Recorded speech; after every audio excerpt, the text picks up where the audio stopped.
એમાં સ્વાધ્યાયનો પહેલો દાખલો બાકી છે આપણે, બરાબર? ત્યાંથી શરૂઆત કરીએ.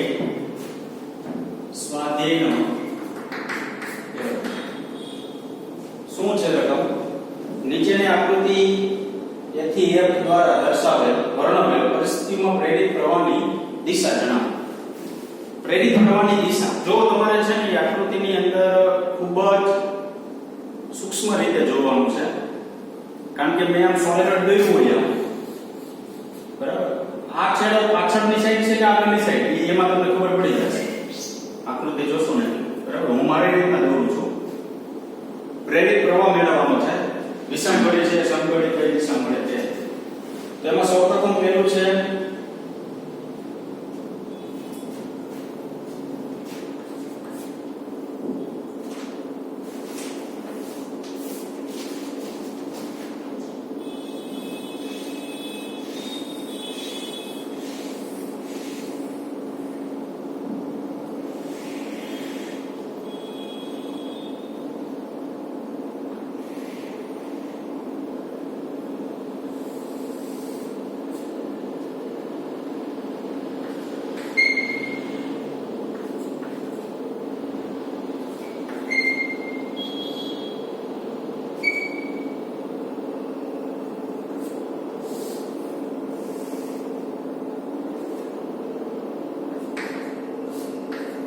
શું પરિસ્થિતિ છે?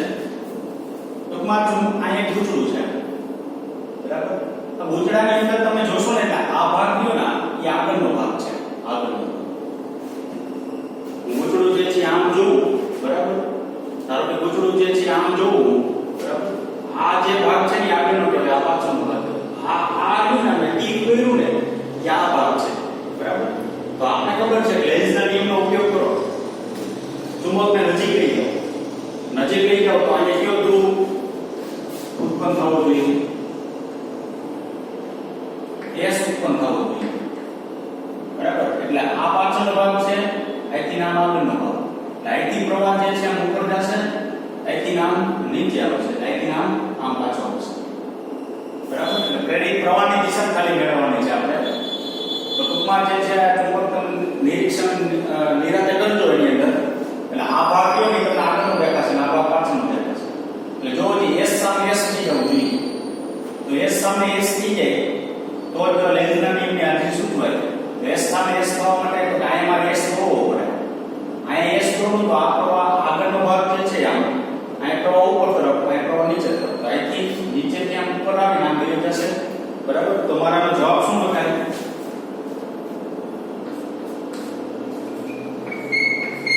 QRP પાછું Q લખવું નથી શકાય. કઈ દિશામાં? વિષમઘડી દિશા. કારણ કે આમ જે પ્રવાહ પસાર થાય તો કયો દિશા કહેવાય? વિષમઘડી દિશા. QRP દિશા, બરાબર? જો n ધ્રુવ તો n ક્રિએટ થાય. અહીંયા n હોત ધ્યાન રાખવું આ ઓપન નથી. તો અહીંયા n ક્રિએટ થાય તો PRQ દિશા થઈ, બરાબર? ચાલો બીજી.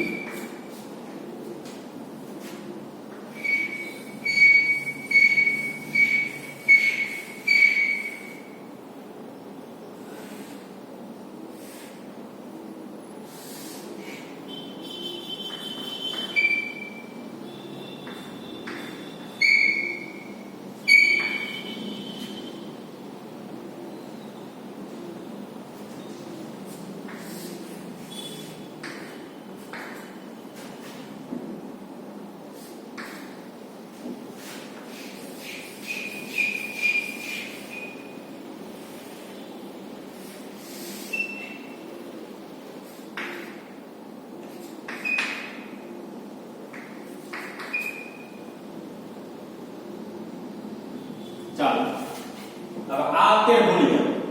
ખાલી એટલી પરિસ્થિતિનું નિર્માણ કરો તો આ નજીક જાય, બરાબર? તો નજીક જાય તો એનો મતલબ એવો કે આ આગળનો ભાગ છે, બરાબર? અહીંથી આમ ગૂંચળું જાય, આ પાછળનો ભાગ થાય તો અહીંયા S ક્રિએટ થાય, તો આ S ક્રિએટ થાય તો આમ થાય. તો જો જી આગળનો ભાગ છે તો એ પ્રવાહ દિશા આવી ગઈ આમ, અહીંથી આમ નીચે, બરાબર? તો અહીંયા હું શું લખી શકું? PRQ કેવી દિશા થાય? વિષમઘડી. PRQ કેવી દિશા થશે? વિષમઘડી દિશા થશે. હવે આ એક વસ્તુ અહીંયા લઈ જવામાં આવે, બરાબર. હવે આપણે ખબર છે જો આ ચુંબકને આમ નજીક લઈ જાવ તો S થાય, દૂર લઈ જાવ ને તો E નો ઇશારો કેવો થાય? N થાય. આનો આ વસ્તુ આમ દૂર લઈ જાવ ને તો આ છેડો કેવો થઈ જાય? N થઈ જાય. તમને એક વસ્તુ ખબર હોય તો ફેરેડેના પ્રયોગમાં એવું કીધું કે જો ચુંબકને નજીક લઈ જવામાં આવે તો એક બાજુ કોણાવર્તન દર્શાવે, દૂર લઈ જવામાં આવે બીજી બાજુ કોણાવર્તન દર્શાવે. તો તમે દૂર લઈ જાવ તો પ્રવાહ ઉલટાઈ જાય. તો આમ લઈ જતા હોય ને ત્યારે પ્રવાહ જે છે એ તમને આમ જોવા મળતો હોય, બરાબર. આની વસ્તુ તમે આમ દૂર લઈ જાવ તો પ્રવાહ વિરુદ્ધ દિશામાં જોવા મળે ને. તો આ વસ્તુ અહીંયા ક્રિએટ થાય. જો તમે આ વસ્તુ આમ નજીક લઈ જશો તો અહીંયા એમ થાય, પણ એની વસ્તુ આમ દૂર લઈ જશો તો અહીંયા શું થાય? યસ. તો આ ચુંબક જે છે આનાથી આમ દૂર જાય છે, બરાબર. તો ખરેખર અહીંયા કેવો ધ્રુવ થવો જોઈએ? યસ ધ્રુવ થવો જોઈએ. ફરી વખત કીધું, સમજો બરાબર.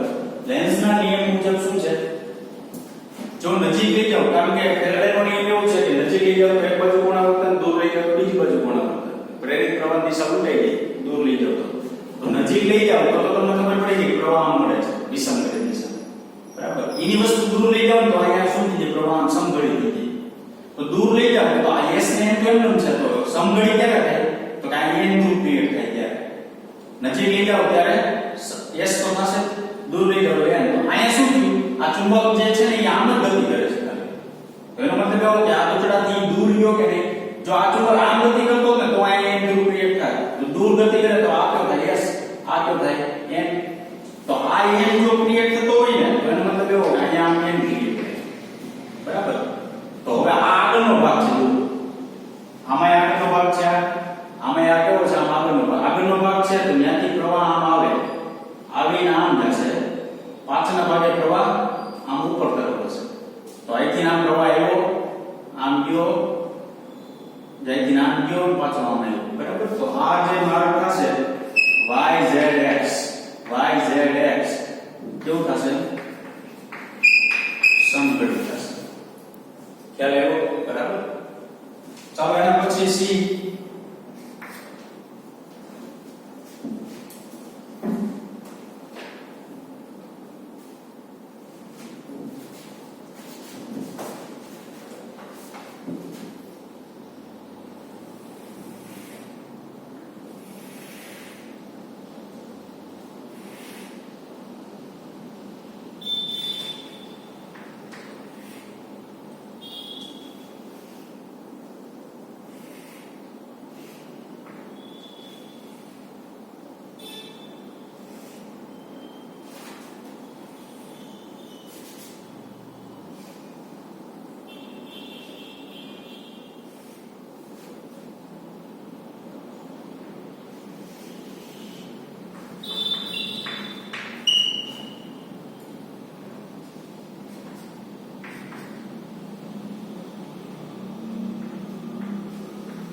ચાલો આ એક વિચારવા જેવું છે, બરાબર. સમજો બરાબર.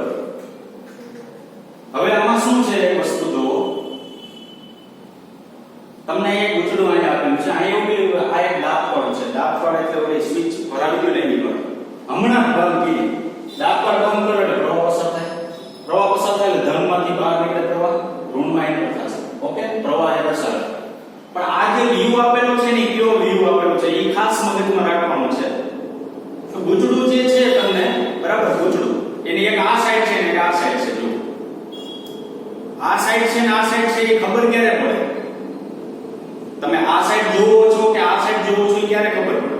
તો આ પેલો કિસ્સો જે છે ને એની અંદર તમને જે સાઈડ દેખાય ને આ દેખાય. જો શું કામ? તો હું આમ ત્રાસું રાખું ગુચડું આમ, બરાબર. હું અક્ષ દોરું એટલે અહીંયા અહીંથી અક્ષ બહાર આવતી દેખાય, પણ અહીંથી અક્ષ છે ને અહીં એન્ટર થતી ન દેખાય. જો ખ્યાલ આવ્યો?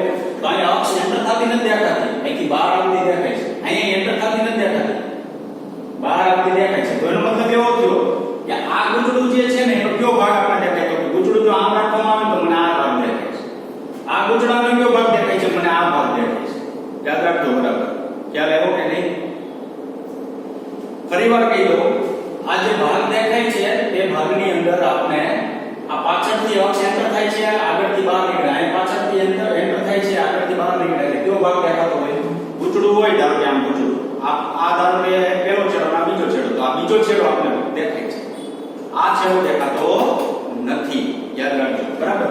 તો હવે શું થશે? જો તો પ્રવાહ જે ગુંચડામાં છે ને, આ ગુંચડું ધારો કે આમ છે, બરાબર, આ ભાગ મને દેખાય. આ પ્રવાહ આમ પસાર થાય, આમ પ્રવાહ પસાર થાય છે કે આમ, તો આમ પ્રવાહ પસાર થતો હોય તો એનો મતલબ એવો થયો કે હવે પ્રવાહની દિશામાં આંગળી રાખું તો આમ થાય, આમ થશે જ નહીં, બરાબર. પ્રવાહ દિશામાં આંગળી રાખું તો આમ થશે. તો આમ પ્રવાહ જો પસાર થતો હોય આમ, બરાબર, અને ચુંબકીય ક્ષેત્ર પ્રવાહ જો આમ પસાર થતો હોય તો અહીંથી તમે જુઓ ને, તો અહીંથી હું આંગળી જે છે આની દિશામાં પાડું તો અહીંથી S શરૂ થઈ ગયો, ચુંબકીય ક્ષેત્ર અંદર છે. સામે કોઈ વ્યક્તિ અહીંયા જોતી હોય ને તો એને N થ્રુ દેખાય. તમારી સામે આમ ક્રોસમાં જોઉં છું, ધારો કે અહીંયા પ્રવાહ જે છે આમ પસાર થાય છે, બરાબર. જો એમાં દેખાડેલું છે, કારણ કે બેટરીમાંથી પ્રવાહ બહાર આવે, અહીંથી આમ અંદર એન્ટર થશે, ધનમાંથી બહાર આવે. તો આમ પ્રવાહ પસાર થતો તો એની દિશામાં આંગળી રાખવું, આમ અંગૂઠો અંદર તરફ, તો મને આ જે દેખાય છે આ ભાગ દેખાય છે તો S ધ્રુવ હોય. આ સાઈડ જે દેખાતો હોય આપણે દેખાતો નથી પણ એ કયો ધ્રુવ છે એમ, તો આ જે ધ્રુવ થશે એ કયો ધ્રુવ થશે? S ધ્રુવ થશે. આ S ધ્રુવ આગળ આવી ગઈ, તમને ખબર હોય તો બરાબર. કે ગુંચડાને એક્ઝેક્ટ સામેની સાઈડ રાખો, જો પ્રવાહ જે છે એ એક્ઝેક્ટ તમારી સાઈડ, બરાબર, સમઘડી દિશામાં હોય તો તમારી બાજુનો S, સામેની સાઈડ કયો હોય ઓટોમેટિક તો આ S થાય. હવે લેન્સના નિયમનો ઉપયોગ કરો, લેન્સના નિયમનો ઉપયોગ કરો તો આ ગુંચડું તો આમ છે જ, આ સાઈડ આપણે દેખાય છે. જો તો શું થાય? તો આ S ધ્રુવ હોય, બરાબર, તો અહીં કયો થશે? લેન્સના નિયમ મુજબ S થવો જોઈએ, બરાબર. સમજો, આ S ધ્રુવ હોય તો લેન્સના નિયમ મુજબ આ કયો થવો જોઈએ? S ધ્રુવ થવો જોઈએ. તો હવે આ S હોય તમને ખબર હોય, બરાબર, તો આ ઓટોમેટિક કોણ થાય? N, કારણ કે આપણે દેખાય છે આવું. તો આ જે થશે એ કયો થશે? આ N થશે, બરાબર. તો N થશે તો આપણે શું નામ આપેલું છે? Z, X અને આ Y. આમ પ્રવાહ પસાર થશે, બરાબર. તો હું અહીંયા શું લખી શકું? X, Y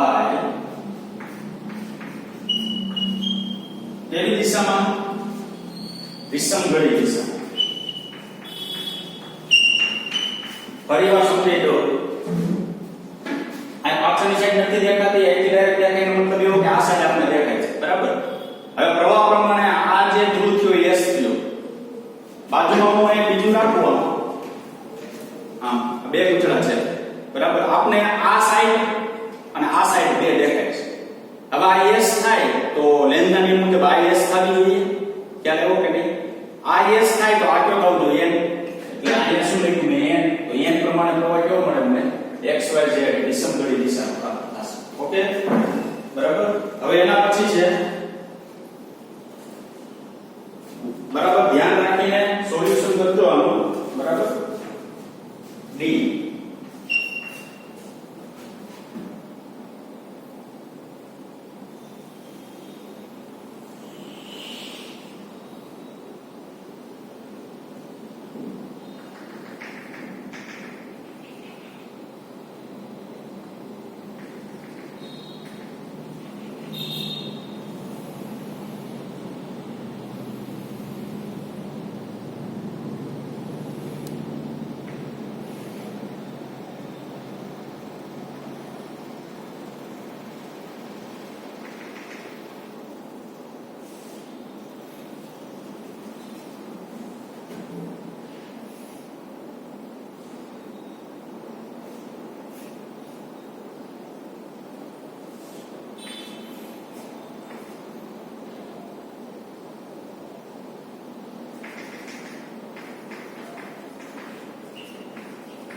રિવર્સમેન્ટમાં ગોઠવણ બદલી એવું લખે છે બરાબર આ લખી શકાય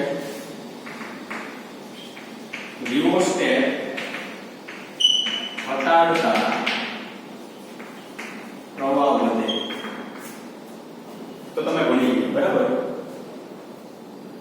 હવે જો આમાં બે નો ફેર છે જો અહીંયા તમે આમ ગુચડા હતા ને આમ ગુચડા આમ બે ગુચડા હતા ને એમાં તમને આ સાઈડ દેખાતી હતી આ સાઈડ આમ આ એનાથી ઊંધું છે જો તો એનો મતલબ એવો કે આ બે ગુચડા આમ છે ને આ સાઈડ આપણે નથી દેખાતી હવે આ સાઈડ દેખાય ડાબી બાજુની બે સાઈડ આપણે આમ દેખાય છે ખ્યાલ આવ્યો બરાબર જો ટૂંકમાં લીટી જ્યાંથી શરૂઆત થઈ એ સાઈડ દેખાતી અહીંથી લીટી શરૂઆત આમ થઈ ગઈ જો હવે આપણે આ સાઈડ દેખાય છે બરાબર હવે આ સાઈડ દેખાતી હોય તો પ્રવાહ જે છે એ આપણે જોવો છે આ ગુચડાની અંદર પ્રવાહ આમ પસાર થાય છે કે નહીં જેવો આપણે આમ પ્રવાહ પસાર થતો હોય તો એનો મતલબ એવો થયો આ ગુચડું છે આ હું ખાલી આ પેલું ગુચડું રાખું આ ગુચડાની અંદર આમ પ્રવાહ પસાર થતો હોય તો મારા પ્રવાહ દિશામાં આંગળી રાખવી પડે તો બહાર તરફ ચુંબકીય ક્ષેત્ર રેખા બહાર નીકળે તો આ થાય એમ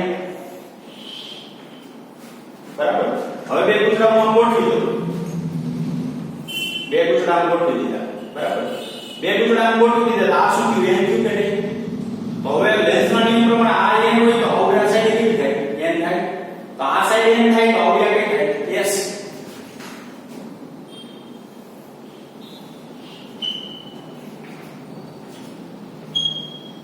ખ્યાલ આવ્યો કે નહીં બરાબર હવે ધારો કે આની વસ્તુ છે ને ઈ આને ડોટ નો કરેલા હોત આમ ડોટ કરેલા હોત ને તો એન સામે કયો આવે એન જ આવે ખ્યાલ આવ્યો કે નહીં બરાબર તો આ રીતના ધ્યાન રાખીને ગોઠવણી કરવાની છે એટલે બરાબર ધ્યાન રાખજો આનો જવાબ તમારે આવશે z y અને x સમઘડી બરાબર હવે આવે છે ઈ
હવે જો આ રીતના ગુચડા છે બે સરખા છે આ છેડો જે છે ને એક લોખંડમાં આમ વીંટાયેલો છે ગુચડું આ છેડો આગળનો છે આ છેડો કયો છે પાછળનો તો હવે એક વસ્તુ જુઓ તો તમે આપને ખબર છે કે અહીં પ્લસ છે અહીં કોણ બંધ કરી દો એટલે પ્રવાહ પસાર થઈ પ્રવાહ આમ પસાર થાય તો એનો મતલબ એવો કે આ પાછળની સાઈડ થી આમ ચુંબક છે તો બહાર નીકળે તો આ કેવું થાય એન થાય બરાબર તો એન થાય તો એનો મતલબ એવો કે આઈ કયો થાય એન થાય પ્રવાહનો વિરોધ કરવા માટે આઈ કયો થાય એન થાય તો આ એન થાય તો એનો મતલબ એવો કે ન્યાય એન કરવા માટે શું કરવું પડે તો કે અહીંથી પ્રવાહ જે છે એની ટૂંકમાં વિરુદ્ધ દિશામાં પ્રાપ્ત થાય વિરોધ કરે જો તમને અહીંથી આમ પ્રવાહ પસાર થતો આમ એન હોય તો હવે અહીંયા એન થશે તો એ આમ થશે નહીં બરાબર તો પ્રવાહ જે છે એ કેવો આવશે નીચે તરફ આવશે એટલે અહીંથી આમ ઉપર ગયો અહીંથી આમ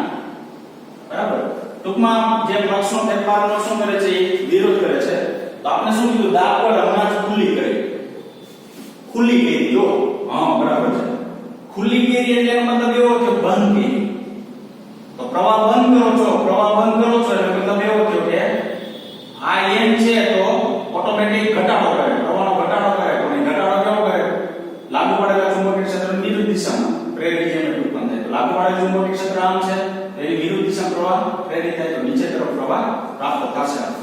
તો અહીંયા શું આપણને મળશે? x r y વિષમ બળ.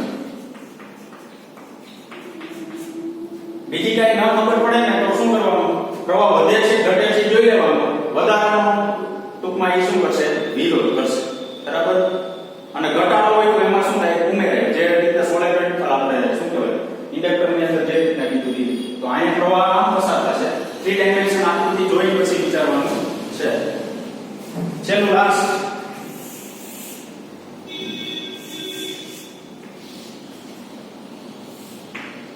આવું કંઈક આપેલું છે. સ્થાયી દરથી ઘટે. પ્રવાહ જે છે સ્થાયી દરથી ઘટે છે એવું કીધું. તો અહીંયા લખી નાખવાનું સમતલમાં ચુંબકીય ક્ષેત્ર રેખા આવતી હોવાથી પ્રવાહ પ્રેરિત થતો નથી. આવી વસ્તુમાં પ્રવાહ ક્યારે પ્રેરિત ન થાય? શું કામ ન થાય? તો કે ચુંબકીય ક્ષેત્ર જે છે એ આવા વિસ્તારની અંદર જ આમ સંકળાયેલું હોય. જો એ સમતલની અંદર જ સંકળાયેલું હોય છે તો અહીંયા કોઈ પ્રવાહ પ્રેરિત થતો નથી. સામે કંઈક વસ્તુ હોવી જોઈએ. સોલેનોઇડ છે ગમે એમાં ચુંબકીય ક્ષેત્ર લાગુ કરવું જોઈએ તો પ્રવાહ એમાં શું થાય? પ્રેરિત થશે. બરાબર. તો આ થયો સ્વાધ્યાયનો પહેલો દાખલો થયો. બરાબર. આ રીતના લખાણ લખી નાખવાનું આ રીતના સમજવાનું છે.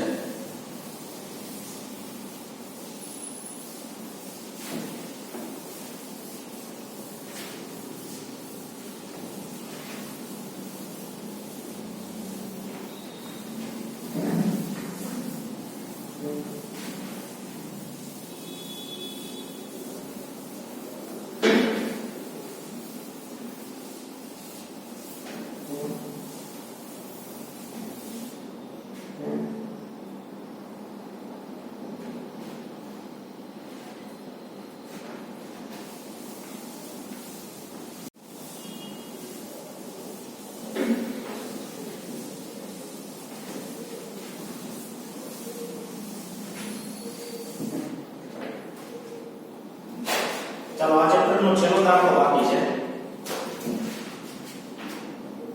સ્વાધ્યાયનો છે 14મો દાખલો.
આવી કઈક આકૃતિ આપેલી છે. શું કીધું રકમની અંદર જોઈએ. આકૃતિ 6.20 એક આયની ચુંબકના ધ્રુવો વચ્ચે લીસા પાટાને AB પર સ્થિત એક ધાતુના સળિયા PQ ને દર્શાવે છે. બે લીસા પાટા છે AB એના ઉપર એક ધાતુનો સળિયો રાખેલો છે. આ રીતે આ A છે આ B છે અહીંયા ધાતુનો સળિયો. બરાબર. PQ જે છે ધાતુનો સળિયો છે. આ પાટા સળિયાને ચુંબકીય ક્ષેત્ર એ ત્રણેય પરસ્પર લંબ છે. જો આ પાટો આ બે પાટા આ સળિયો અને ચુંબકીય ક્ષેત્ર. ચુંબકીય ક્ષેત્ર કેવું છે તો કે આમ ચુંબકીય ક્ષેત્ર છે. આ જે છે બે પાટા છે એટલે એ આમથી આ ચોક PQ સળિયો છે ચુંબકીય ક્ષેત્ર ત્રણેય એકબીજાને કેવા છે લંબ છે. બરાબર.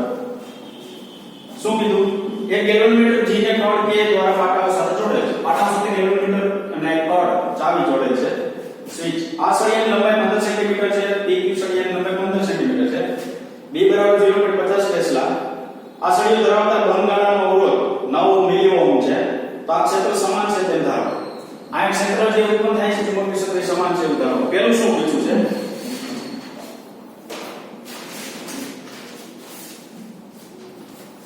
જ્યારે ધારો કે આ કે ખુલ્લી છે પાવર ન જતો હોય ત્યારે સળિયાના ખુલ્લી છે અને સળિયો 12 સેન્ટીમીટર પર સેકન્ડની ઝડપથી દર્શાવેલ દિશામાં ખસેડવામાં આવે પ્રેરિત EMF નું ધ્રુવત્વ પોલારિટી અને મૂલ્ય ટૂંકમાં દર્શાવેલી દિશા લીધા એક તીર આપેલું છે આ દિશા 12 સેન્ટીમીટર પર સેકન્ડના વેગથી ગતિ કરે છે પ્રેરિત EMF મેળવવાનું છે તો પ્રેરિત EMF આપણને ખબર છે ગતિક EMF ઉપરથી એપ્સિલોન બરાબર શું થાય BBL તો B 0.5 વેગ 12 સેન્ટીમીટર પર સેકન્ડ 12 ગુણ્યા 10 ની માઈનસ 2 થાય અને 15 સેન્ટીમીટર સળિયાની લંબાઈ આપેલી છે 10 ની માઈનસ 2 9 into 10 minus 3 વોલ્ટ આવશે અને આટલું લખી શકાય લોરેન્સ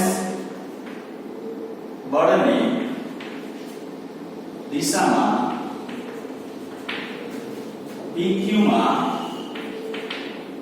ઇલેક્ટ્રોન પર P થી Q તરફ હોય છે તેથી P ધન અને Q ઋણ મળશે શું કીધું લોરેન્સ બળની દિશામાં લોરેન્સ બળ અનુસાર PQ માં ઇલેક્ટ્રોન પર P થી Q તરફ હોય છે બળ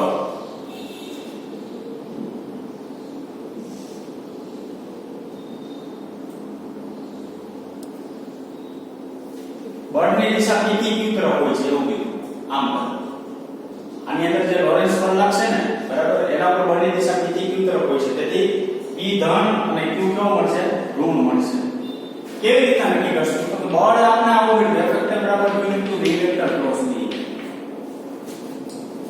જો આમ ઉપર n છે નીચે s છે ચુંબકીય ક્ષેત્ર નીચે તરફ થશે વેગ આમ છે વેગ આમ બરાબર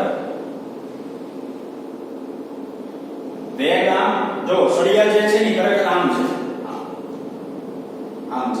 બરાબર સળિયો આમ છે આડો વેગની દિશા આમ ચુંબકીય ક્ષેત્ર આમ તો આમ આડો સળિયો આમ હોય તો આ P છે ને આ Q છે જોજો તો વેગની દિશા આમ ચુંબકીય ક્ષેત્ર આમ અથડાઈ લંબરૂપે ધન વિદ્યુત વર્ગ વિરુદ્ધ દિશા મૂળ તો આ અહીંયા ધન વિદ્યુત વર્ગ છે અહીંયા ઋણ વિદ્યુત વર્ગ છે આ પાસે પ્લસ ના પાસે શું ઋણ થશે ઓકે બરાબર ચાલો આ પહેલું થયું A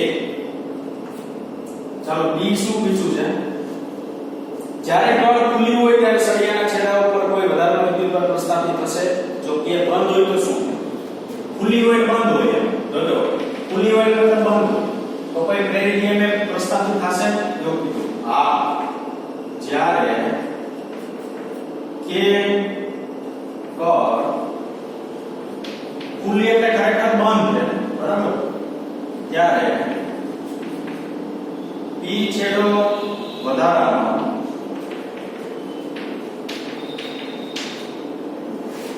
વિદ્યુત ભાર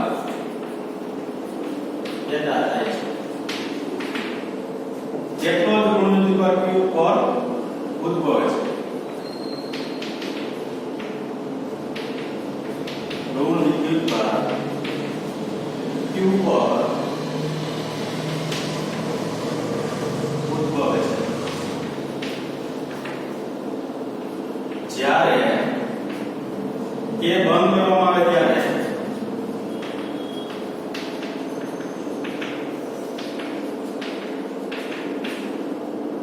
ગેલ્વેનોમીટરમાંથી પ્રવાહનું વહન થશે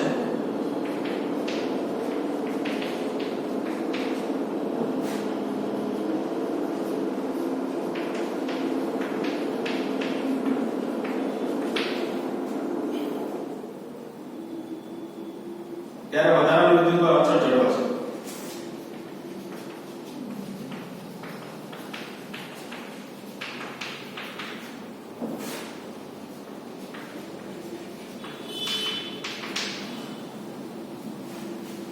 હવે જો આપણે ખબર છે કે અહીંયા કે સ્વિચ હોય કે ન હોય કે ક્યાં ન પડે ક્રેડિટ એમ મળે ગતિ કરે બરાબર આગળ આપણે આવીએ બીજી વસ્તુ શું કીધી તમને જ્યારે કે બંધ કરવામાં આવે ત્યારે ગેલોનોમીટર પ્રવાહ પસાર થશે ત્યારે વધારાનો વિદ્યુતભાર અચળ જળવાય છે એનો મતલબ શું તો કે ગેલોનોમીટરમાંથી જે પ્રવાહ પસાર થવો જોઈએ એની લિમિટ પ્રમાણે એટલો પ્રવાહ પસાર થાય બરાબર હોય એટલે બધો પ્રવાહ પસાર ન થઈ જાય તો બધો પ્રવાહ પસાર ન હોય થઈ જાય તો અહીંયા વિદ્યુતભાર જે હોય તો એના સ્થાન ઉપર કેવો જળવાઈ રહેશે અચળ જળવાઈ રહેશે ઓકે ચાલો સી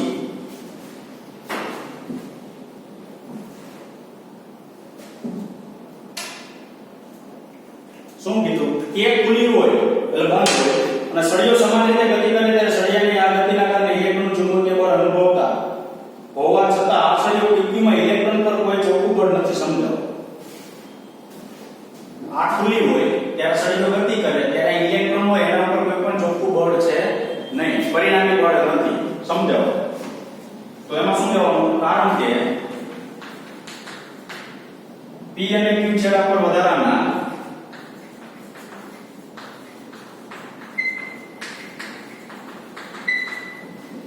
વિદ્યુતભારના કારણે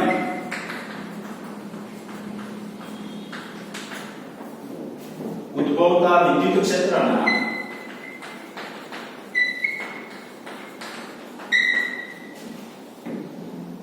કારણે લાગતું બળ QE એ લોરેન્સ ચુંબકીય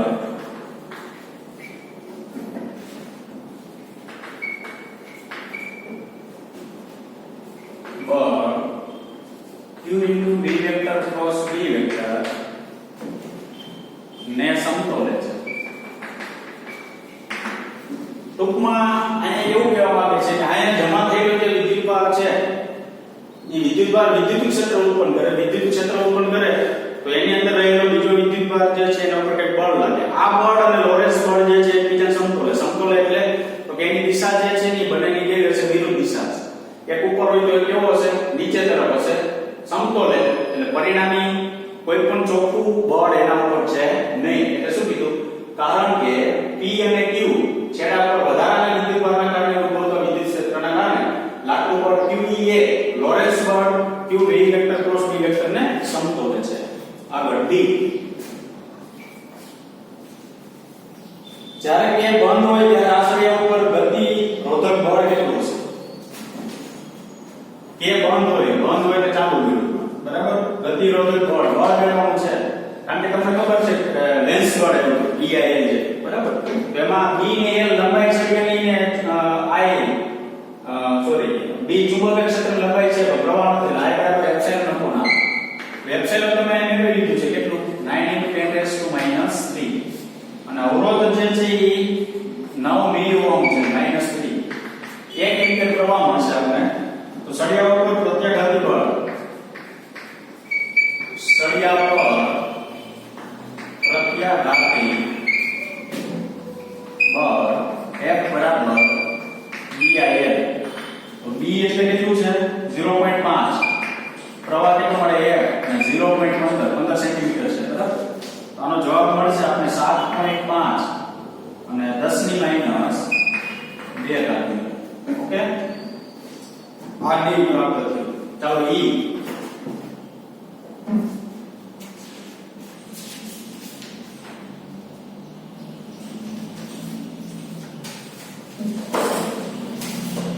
જ્યારે કે બંધ હોય એટલે પ્રવાહ ચાલુ હોય ત્યારે આ સળિયાને એક ઝડપે 12 સેન્ટીમીટર પર સેકન્ડના ખસેડવા માટે બાહ્ય એજન્ટ દ્વારા કેટલો પાવર શક્તિ જરૂર છે જ્યારે કે ખુલ્લી હોય ત્યારે કેટલી પાવર શક્તિ આવશ્યક છે ટૂંકમાં સ્વિચ બંધ કરો અને ચાલુ કરો ત્યારે 12 સેન્ટીમીટર પર સેકન્ડને ઝડપથી આમ ખસેડવા માટે કેટલા પાવરની જરૂરિયાત છે પાવર એટલે એકમ સમયમાં કરે તો કાર્ય કેટલું બરાબર તો આપણે એવું કહેવાય કે પાવર બરાબર બળ ગુણ્યા F * V તો 7.5 ગુણ્યા 10⁻² બળ તો છે અને 12 ગુણ્યા 10⁻² તો 9 ગુણ્યા 10⁻³ વોટ જેટલો પાવર બરાબર ક્યારે કે બંધ હોય ત્યારે બંધ એટલે ચાલુ કરંટ. કે ખુલ્લી હોય, ખુલ્લી એટલે કોઈ પણ પ્રકારનો પાવર એમાં જતો નથી. તો આ લખી નાખવાનું. ખુલ્લી હોય ત્યારે શું લખવાનું? પાવર પ્રેરિત થતો નથી. તેથી પાવર ઇક્વલ ટુ 0.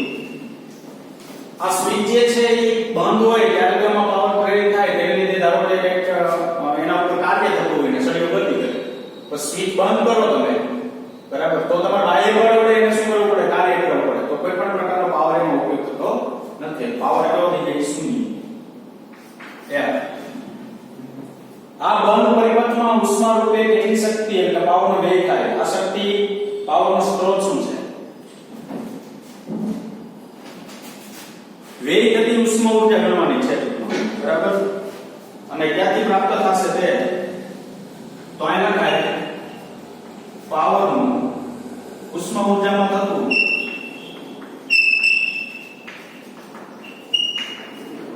વિકિરણ, બરાબર, I²R પ્રવાહ એટલે 1 એમ્પિયર મળેલો છે. આ 9 × 10⁻³ તો ટોટલ મળશે 9 × 10⁻³ વોટ. પાવરનું ઉષ્મા ઊર્જા સ્વરૂપે થતું વિકિરણનું સૂત્ર I²R T માં આવે એકમ સમય માટે લાવવામાં આવે. T બરાબર 1 કે પાવર લ્યો એકમ સમયમાં થતું કાર્ય. તો I²R T પ્રમાણે તો કે ઉષ્મા ઊર્જા સ્વરૂપે વિકિરણ થશે. આગળ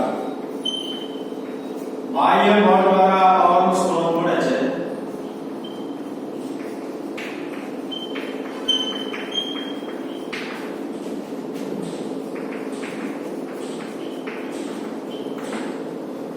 કે જે વિરુદ્ધમાં લાગતા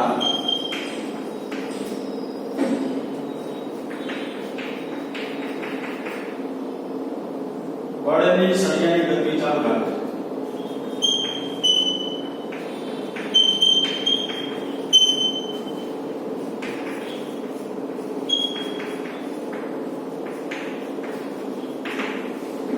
ક્યાંથી મળે છે એવું કીધું તો કે બાહ્ય બળ દ્વારા. તમારે કઈ બાહ્ય બળ દ્વારા સળિયાની ગતિ તો કરવો પડે ને, બરાબર. તો સળિયો ગતિ કરશે તો ધારો કે એની નાના સળિયા ઉપર અહીંયા ઘસાશે તો ઘર્ષણને લીધે ઉષ્મા ઊર્જાનો વેગ શું થાય? વ્યય થતો હોય. તો બાહ્ય બળ દ્વારા પાવરનો સ્ત્રોત મળે છે કે જે વિરુદ્ધમાં લાગતા બળની સળિયાની ગતિ ચાલુ રાખે. વિરુદ્ધમાં લાગતા બળની ગતિ ચાલુ રાખે એટલે મેં તમને કીધું આપણે યુ આકારની ભુજા હતી તેમાં બી વ્યક્તિ આમ ગતિ કરે છે સળિયો, બરાબર, પણ એની વિરુદ્ધ દિશાની અંદર bi જેટલું બળ લાગે. તો બાહ્ય બળ દ્વારા bi જેટલું બળ આપણે જે દિશામાં ગતિ કરતો એ દિશામાં લગાડવું પડે તો જ એ દિશાની ગતિ સતત શું રાખે? ચાલુ રાખે. એટલે વિરુદ્ધ દિશાની, બરાબર, g.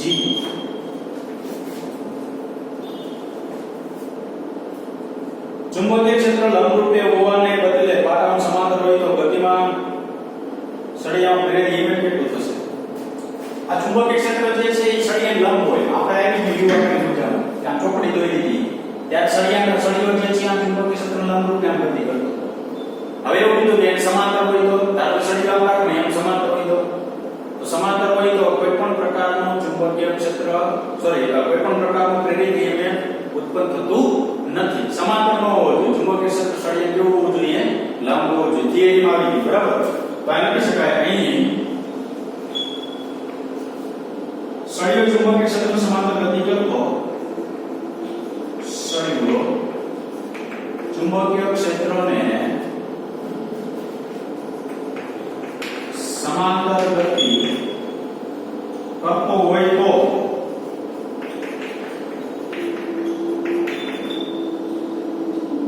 EMF ઉદ્ભવશે નહીં. EMF ઉદ્ભવે નહીં. સમાંતર ગતિ કરે તો EMF કોઈ પણ પ્રકારનું પ્રેરિત એમાં થતું નથી, બરાબર. તો સ્વાધ્યાયનો કેમ રાખવાનો? સ્વાધ્યાયનો 14મો દાખલો. અહીંયા આ ચેપ્ટરની આપણે પૂર્ણાહુતિ થશે. ચેપ્ટર અહીંયા આપણું પૂરું થઈ જશે, બરાબર. આવતા લેક્ચરની અંદર આપણે શું કરશું? MCQ ગણશું, બરાબર. તો આજે આ MCQ ની ગણતરી જે આપણે કરીએ છીએ તે તમે ઘરે પણ પ્રેક્ટિસ કરજો, બરાબર. તો MCQ બધા સોલ્વ થશે. એટલે ઘરે પ્રેક્ટિસ કરીને પછી લેક્ચર જોવો એટલે આપને ખ્યાલ આવે કે આપણે ક્યાં ભૂલ હતી, કઈ રીતના શું છે એ. બરાબર. છેલ્લું ચેપ્ટર છે તો આવતા લેક્ચરની અંદર આપણે MCQ સ્ટાર્ટ કરશું. બરાબર. આ સુધી રાખીએ આપણે. Thank you very much.